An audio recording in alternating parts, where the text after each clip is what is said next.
بسم الله الرحمن الرحيم الحمد لله رب العالمين والصلاة والسلام على رسول الله صلى الله عليه وعلى آله وصحبه وسلم تسليما كثيرا ما بعد எல்லாம் வல்ல அல்லாஹு ஜல்ல ஷானஹு வ தஆலாவை போற்றியவனாக புகழ்ந்தவனாக நபிகளார் மீது ஸலவாத்தும் ஸலாமும் கூறி இன்றைய பாடத்தை நான் ஆரம்பிக்கின்றேன்.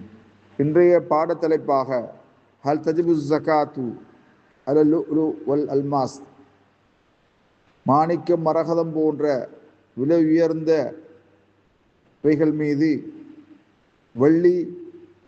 வெள்ளி தங்கம் போன்றவற்றில் ஜகாத் கொடுப்பது கடமையாகுவதைப் போல இவை இரண்டிலும் ஜகாத் கொடுப்பது கடமையாகுமா என்ற விடயத்துக்கு நாம் வருகின்ற பொழுது, கேள்விக்கு பதில் சொல்கின்ற பொழுது, இவை இரண்டின் மீதும் மாணிக்கம் மரகதம் போன்ற இவைகள் மீது ஜகாத் வாஜிபாகாது.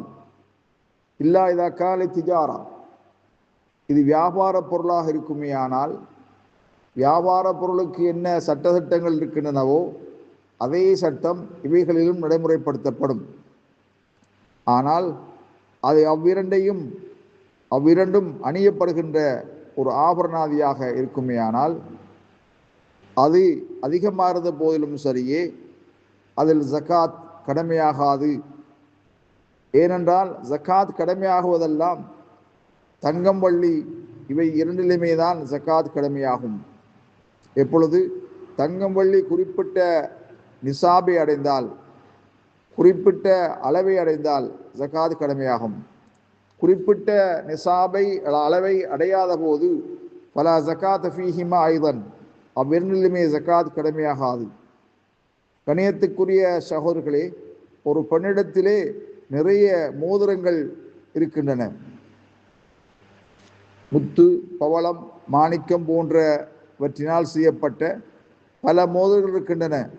ஆனால்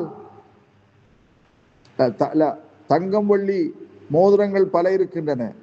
அவை குறிப்பிட்ட நிசாபை அடையாத போது அவ்விரண்டின் மீது அவைகள் மீது ஜகாத் கொடுப்பது கடமையாகாது.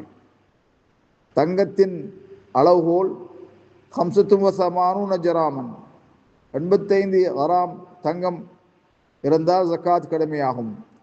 அதற்கு குறைவாக இருந்தால், 85 கிராமுக்கு குறைவாக இருந்தால் அதிலே ஜகாத் கடமையாகாது. ஏனென்றால் அதை கடமையாகக்கூடிய அளவுகோலை அடையாத காரணத்தினால். ஆகவே கணியத்துக்குரிய சகோதரர்களே, பெரியார்களே, முத்து, பவளம் போன்ற மாணிக்கம் போன்றவற்றை வைத்திருப்பவர்கள் அணிபவர்கள் மீது ஜகாத் கடமையாகாது.